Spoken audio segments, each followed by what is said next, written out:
Blessing as wiped sweat from her forehead as she arranged peppers and onions beside her mother's stall in the busy Ejegunal market. The sun was harsh, the air thick with noise and heat, but she didn't complain. At just 20 years old, she had already tasted sacrifice. She had just completed her WAC and NECO exams. Her uniform, though washed and ironed, was now folded at the bottom of her box, no longer needed. Her parents had sold their last bag of rice and borrowed from neighbors just to see her through her final year. Her younger sister, Amaka, 15, and her little brother, Chinedu, only 8, had stopped going to school just so Blessing could finish. Her father, a tired carpenter with splinters in his hands, now worked double shifts. Her mother, who sold foodstuff at the market, hardly rested. "Blessing, hold that bag of crayfish willow," her mother shouted. "Yes, Mama," she replied, holding back the tears. Not from pain, but from gratitude, she had promised herself she wouldn't let their sacrifices be in vain. Each day after helping her mother, she would return home and bury herself in books preparing for JAM. She wanted to study nursing. She wanted to make her parents proud. She wanted more for her siblings. That night, after returning from the market, she sat with a candle and filled her JAMB form online at a small cafe. Her fingers trembled slightly as she typed Nursing Science, University of Lagos. Before sleeping, she knelt beside her mattress, whispering her usual prayer. "Dear God, I don't want to be rich. I just want to be useful and make my family proud." 3 weeks after the GEM exam, Blessing walked nervously into a crowded CBT center with her heart pounding against her chest. The place buzzed with anxious students checking their results, many of them fidgeting, some crying, others celebrating. She sat down in front of one of the dusty computers, typed in her registration number, and waited. The screen loaded slowly, each second feeling like a year. Score 360. She blinked, then blinked again. "Jesus," she gasped, 360. The attendant beside her stood up. "What did you shout for?" "I scored 360, she said, voice trembling, tears rolling freely. Heads turned, a few clapped, some stared. One boy whistled, but Blessing didn't care. She couldn't believe what she was seeing. She rushed out of the center, feet barely touching the ground as she ran home, ignoring the Okada horns and yells from street vendors. Her heart felt like it would burst, not from fear, but joy. "Mama, Papa," she screamed, barging into their one-room home. Her parents jumped up. Amake and Chinedu stared wide-eyed. "I passed. I scored 360. Her mother covered her mouth, tears falling silently. Her father dropped his hammer. 360, he whispered. "Ah, God has remembered us." They all hugged, crying, laughing, praising God. The neighbors soon gathered as the news spread like fire. A daughter of a roadside foodstuff seller, a carpenter's child, she had scored 360. That night, they made a small pot of jollof rice, just enough for celebration. It wasn't much, but it tasted like victory. As Blessing laid on her mat, staring at the ceiling, her mind was already ahead. She was one step closer to university, one step closer to a new life. But she had no idea how much farther the journey would stretch or what love and sacrifice lay ahead. Weeks passed. The excitement of her JAMB score had settled, but the wait for her post-UTME results had kept Blessing on edge. Every knock at the door, every buzz from her small Nokia phone sent her heart racing. One hot afternoon, while helping her mother weigh gari for a customer, she heard the announcement about JAM giving admissions to students, and she went to the cyber cafe to check her result. "Congratulations, Blessing Ez. You have been offered admission into the University of Nigeria, Nsukka, to study nursing science." She froze. For a few moments, she couldn't believe it was true until she finally printed her admission out and ran towards her mother's house happily, while screaming. "Mama," she whispered. Her mother looked up. "What'd happen?"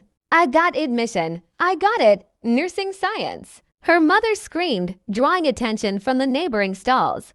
She held her daughter tight, tears streaming down her cheeks. Thank you, Jesus. My daughter go wear white. Later that evening, they all gathered again, this time with the local church women and neighbors praying and dancing. Her father came back from work, and when he saw the letter, he sank to his knees in gratitude. She will be the first university graduate in our family, he said proudly. But reality soon set in. Admission was just the first step. There were school fees, hostel issues, textbooks, transportation. Everything needed money they didn't have. Still, her parents promised, "You'll go, even if we sell everything." In the meantime, Blessing resumed helping her mother full-time in the market while her father ran around trying to borrow money. Every naira saved was another step closer. Then came a flicker of hope. One Sunday after church, a family friend offered to lend them a small amount, just enough to cover the basics. It wasn't much, but it would get her through her first semester. Before leaving for school, her mother sat her down. "Don't forget who you are, Blessing. Stay focused. Avoid bad friends. Manage what you have. And remember, you're carrying all of us with you." Blessing nodded, eyes misty, heart ready. The campus was everything Blessing had imagined and more. Tall buildings, loud chatter, students moving in every direction with confidence and style. It felt like another world. She arrived with her small Ghana Musco bag clutched tightly. Her shoes were worn, her dress simple, but her head was high. The university hostel was already full. With no money for campus accommodation, Blessing had to stay off campus. Luckily, she had exchanged numbers with a girl she met during her post-UTME exam. Her name was Joy, friendly, bold, and always smiling. Joy offered to share her small self-contained room to stay for free. They split the rent. "No worrying," Joy had said. "We go manage together." Blessing felt lucky. In the first 2 weeks, she quietly observed her environment. The campus was busy day and night, and students spent a lot on food, especially late at night. Then it hit her. "I fit sell noodles," she told Joy one evening. Joy raised her brows. "Noodles? Yes, now. I sabi cook well, and students they rush food like mad. If I set up close to this hostel and business go move." Joy sat up. "That's actually a good idea.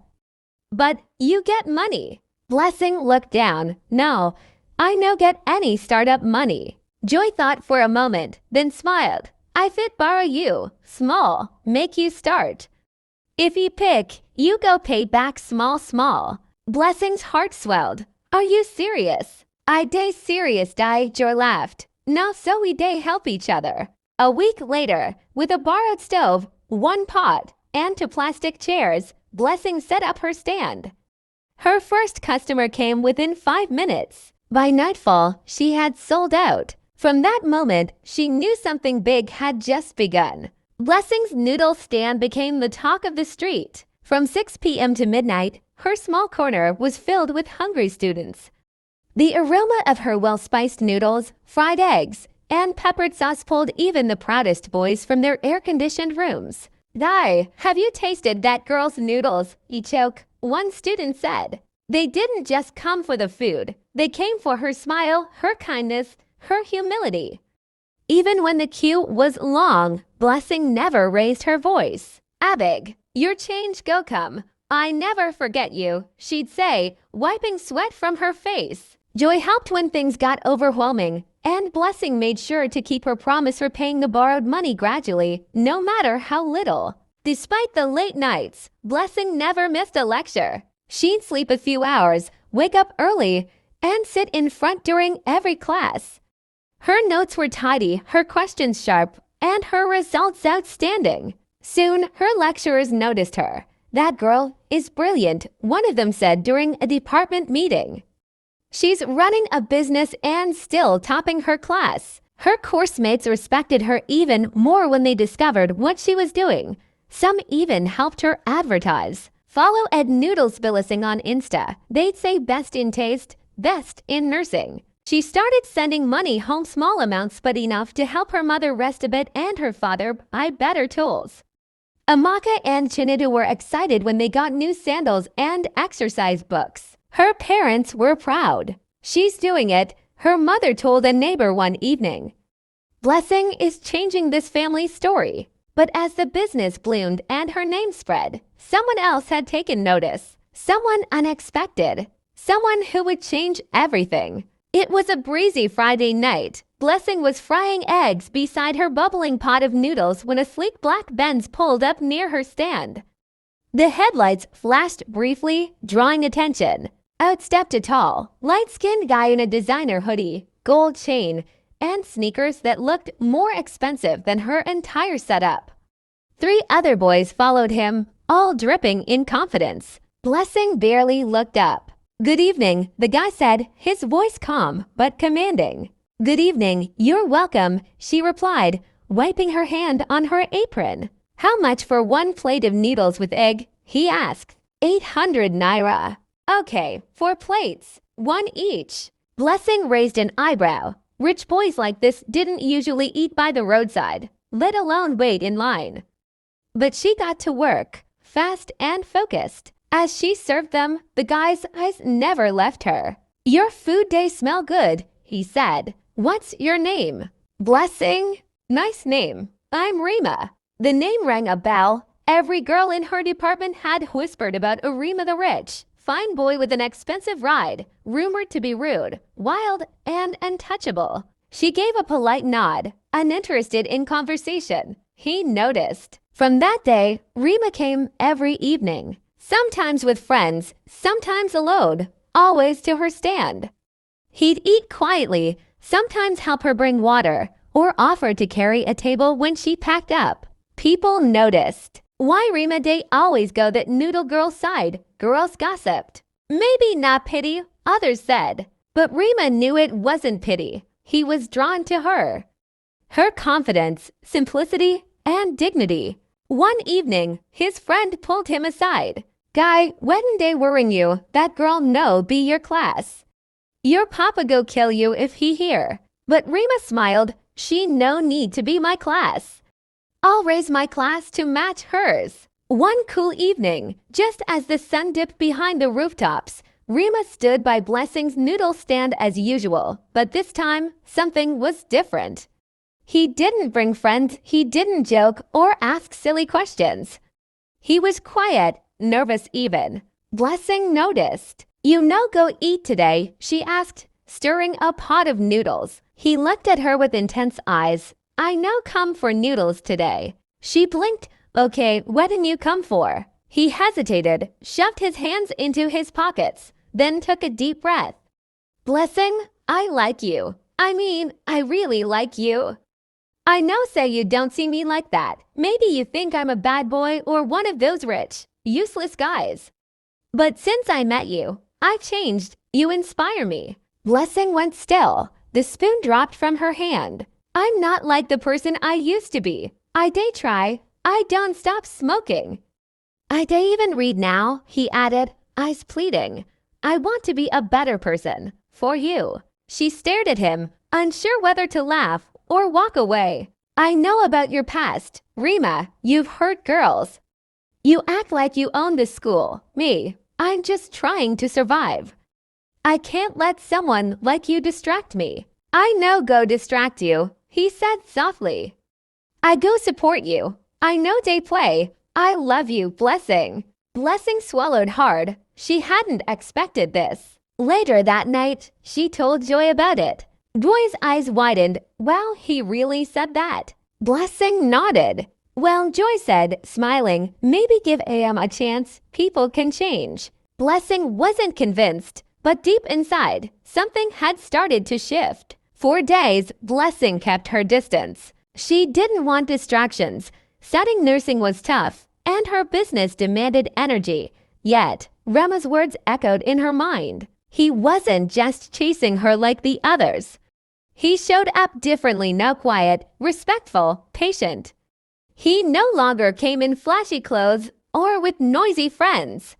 Sometimes he came just to sit nearby, helping her wash plates or pack up. One evening after they closed for the day,